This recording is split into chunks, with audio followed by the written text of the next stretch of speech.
Hi, my name's Jason and I hope you're okay today. It's good to see you. I just want to talk to you a moment about a couple of things that I think is important.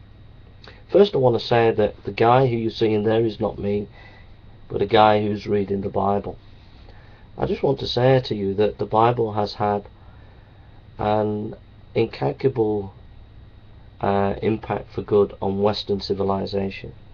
If you look at the history of science, some of the key people who were involved in the development of the scientific method for the 11th century on into the 15th, 16th and 17th century, the Bible was a major influence in scientific development.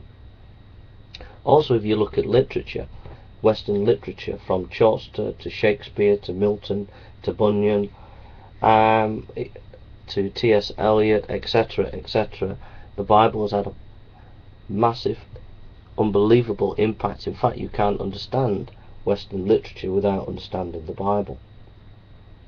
And then if you look at art, of Western art, the Bible has had an incalculable influence, from the paintings of a Rembrandt to the musical compositions of a Bach or a Handel. Even people like Beethoven and Mozart were powerfully influenced by the Bible. So in all cultural spheres of Western life, the Bible has been significant. However, the last 10 years we've had an onslaught from these YouTube atheists such as Thunderf00t and Aaron and others who are attacking the Bible and Christianity. But the thing is, and note this, they will not have academic debates on theological topics such as the resurrection of Christ.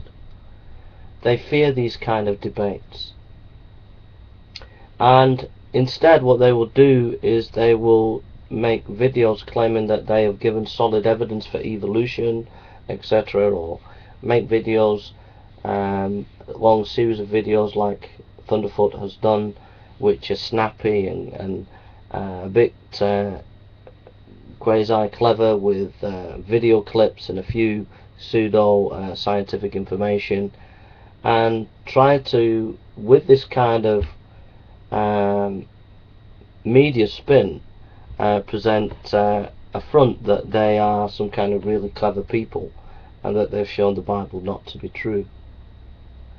But underneath, when you scratch between the surface and you check their sources and you dig deeper, you find that these people are very anti-intellectual, that they're not really as academic as they claim to be. I'll prove this to you by listen to Thunderf00t. He's talking about Cybrugengate, a presuppositional apologetics, and he's using an argument against Cybrugengate. And this argument that he's using, notice the emotional impact of what he's saying. Let's just see. He uses visual image and words that are emotional to have the maximum emotional impact. Okay.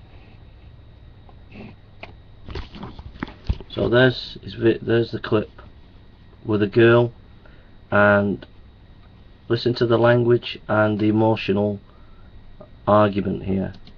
These are the actions of believers in the Bible. Actions supported and endorsed as absolutely moral, as proof that God exists because they're so absolutely moral, of modern Christian theologians.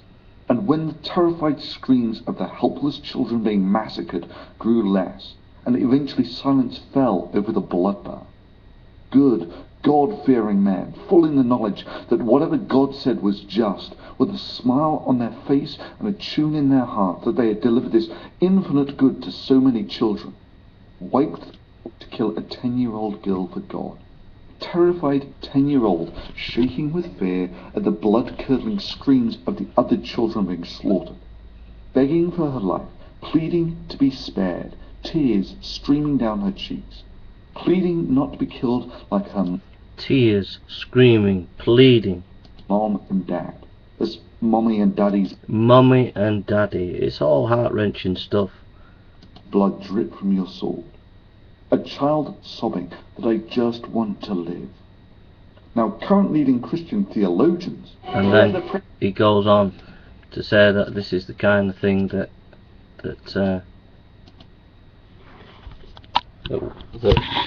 theologians are sort of advocating, etc. So basically, you're just seeing Thunderfoot there. It's all emotional argument. He's arguing about the Old Testament. The Old Testament is bloodthirsty. So what does he do? Shows a nice picture of a 10-year-old kid, and then uses words like she's screaming, the grandparents, the parents are watching, etc. And it's this kind of sort of emotional blackmailing kind of arguments that really people are not aware of. And what I'm saying here is this: look, these are very, very important issues to discuss and talk about. So why don't we have an academic debate on it? Why don't we have an academic discussion on these things? Now, I challenge Thunderfoot. Just to backtrack, that this argument about the Old Testament being bloodthirsty, these atheists like Thunderfoot don't know anything really about the Bible, and you know, the key is to get things in context, get everything in historical context, and you will find if you get things in historical context, the context will speak for itself. But these atheists are not very well. To be honest, they're very, very poor at this kind of stuff. I mean, Thunderfoot's the worst of it. So that's the answer to him concerning the Old Testament and it's bloody and all this nonsense. And the second thing is, Christ knew the Old Testament more than Thunderfoot. Now, what did Christ do? Christ went and died on a cross. So he gave his life for everybody. So Thunderfoot is presenting that Christianity, it goes around killing kids, or wants to kill kids, or will encourage to kill kids in the future because it's in the Old Testament, and it's just a complete, you know, nonsense. If you want to read a good book, read John Lennox, Gunning for God, Professor of Mathematics at Oxford. Gunning for God by John Lennox is a good book, and also Professor Hart on the Atheist Delusion is also a good book if you want to go into this, and Alistair McGrath on Richard Dawkins' The Dawkins Delusion is a very helpful book, and his books on atheism. So basically, I'm here to challenge Thunderfoot to an academic debate on the resurrection of Christ, so that he can move away from these kind of emotional blackmailing kind of videos that he makes that seem to be pseudo-intellectual but really like no real intellectual validity or content. But he gets away with it. So I challenge him to an academic debate on the resurrection of Christ, and I expect him to phone me or Skype me before Christmas, and we can arrange after Christmas sometime. An academic debate on the resurrection of Christ. I have £100, and I say to him, Thunderfoot, instead of making your silly little videos, you can't take this £100 off me.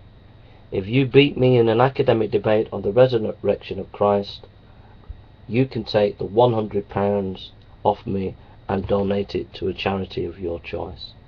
So there's the challenge. But these atheists like Thunderfoot, they don't take these kind of challenges because they're not interested in any real scholarship or academic debate. They just want to play childish games, making silly emotional blackmailing videos. Okay, so I'll leave it with you, Thunderfoot. It's up to you, and see you around, mate. An academic debate next year on did Jesus Christ rise from the dead. Take care now. That's the challenge to you, bro.